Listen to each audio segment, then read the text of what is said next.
patingin niya ulit ang lahat bungin-bungin. Okay na. Buo. Ayos na. Magaling si Doc Ali. Carlo, ano na-feel mo nung after mo mapanood yung first episode ba yung napanood namin? First time. Siyempre nakaka-happy tsaka nakaka-proud. Kasi sobrang pinag-irapan namin yan. I mean, every day, ang daming eksena kinukuhanan, the location, init. Pero yun lang naman yung working, kung nasan kami, yung location, yung gano'n. Pero sa trabaho, mga katrabaho, wala talagang sobrang easy. Napapansin namin, Carlo, parang ang dami mo laging projects. Nung April lang, di ba, meron kang MMFF, then you have with Charlie, then ito. Seasons, Oo. meron pa. Ay, meron pa, oo. Prime, meron Right, sa Prime Comedy Island. Tapos sa Netflix, nilabas din yung para sa Film Fest, My Love You Long Time. Tapos pag You're in demand. 18 mapupukaw sa Himalayan. Ano, how does it feel na in demand? Sana lagi. Yeah. Diba? Hindi naman, alam naman natin na umiikot yung gulong, pero syempre sobrang thankful. Kalmado lang ako. Syempre masaya, pero kailangan magtrabaho. Meron ka pa pang ibang Projects. di naman yung roles na gusto mong trabahuhin kasi parang ang dami Gusto mga ko kasi ginagawa. gumawa ng medyo suspense thriller. Ganun. Kasi ang dami ko nang ginawang di ba? Love story. Romance yung genre ko talaga. Pero kasi, bago ako pumasok ng romance, kadalasan sa mga ginagawa ko is family drama. Yung karamihan kasi sa kanila nakatrabaho ko na, ang hindi ko pala nakatrabaho is si Ren and si Colleen nakatrabaho ko na rin sa X Baggage, pero one scene lang yun. So, before kami nag-shoot, nag-workshop yung per couple. Ganun. Kami, hindi kami nakapag-workshop kasi nasa France that time si Colleen. So, pagdating niya, nag-dinner kami with Direct Carlo.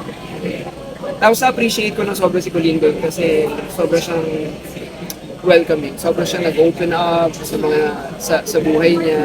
So, nakampante ako. Ganon din ako. Nagkwento na rin ako.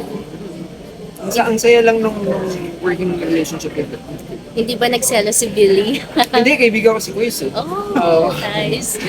Tsaka nag-message pa nga siya sa akin na sobrang thankful daw niya na ako yung kapartner ni Colleen. You look good together dito sa On screen, yes. On screen. You have chemistry. Sabi nga rin ni Direk, actually lahat kami, si Jerome and si Ren, kinikilig kami.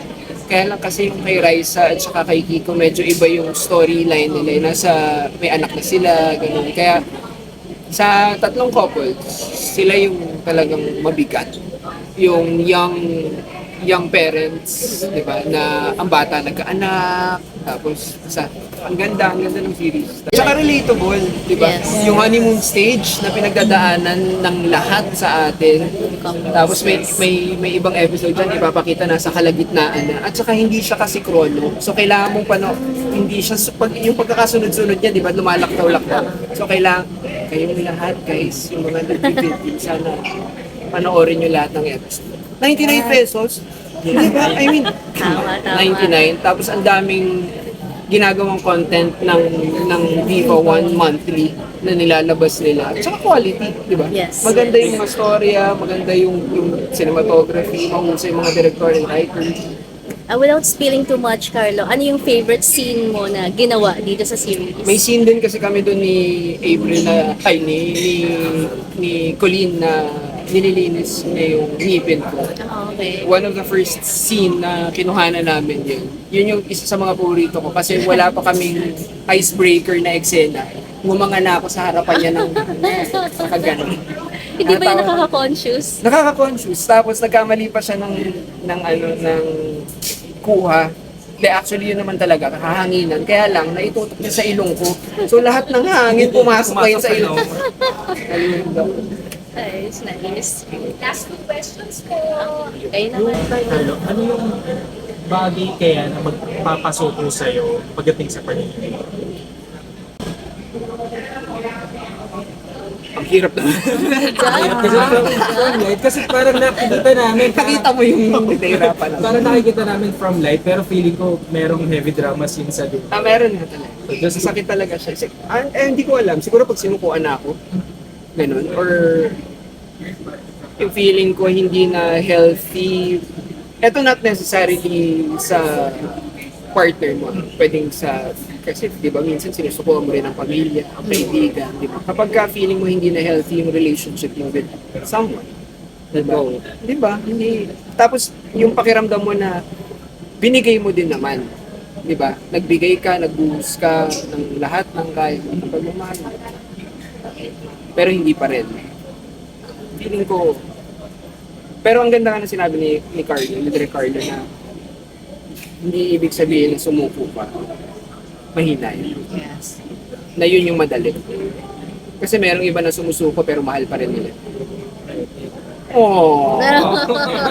Ayan po, sa August 21 guys, sa lahat, sana po makapag-download kayo ng Viva One app sa Google Store, sa App Store, Google Play Store, sa App Store, 99 pesos. 99. Kailangan nyo i-download yung Viva One kasi doon nyo lang siya mapapanood. Ayan. Sa August 21, hindi ko alam kung anong oras. 12 midnight. 12 midnight, oh my gosh. Diba? Ayan. Thank you. Thank you. Thank you so much, Carlo. Thank you, Carlo. Good Congratulations. Thank you talaga. Thank Thank you you. talaga po sa pag-project. And of course, binisita rin tayo ng napakagwapo at napakagaling na aktor sa series.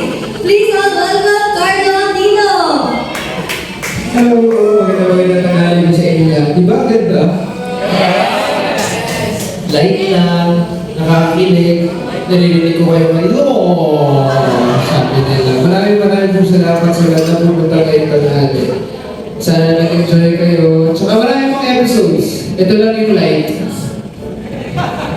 Yung mga susunod masasaktan kayo, promise.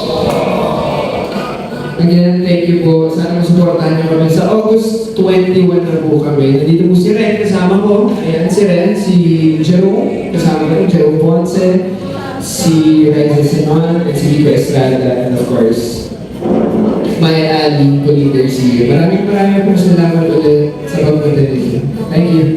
Thank you. Thank you very much, Carlo Aquino. Grabe!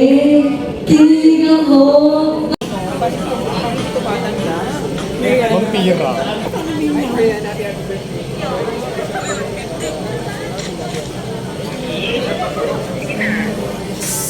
So, yeah, Joy, reaction sa naman yung episode. I can hear the heart.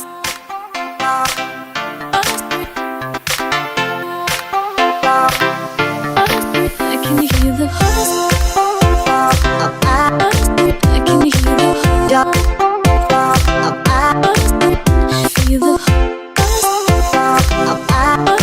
I can hear the heart. Feel the heart. I can hear the heart.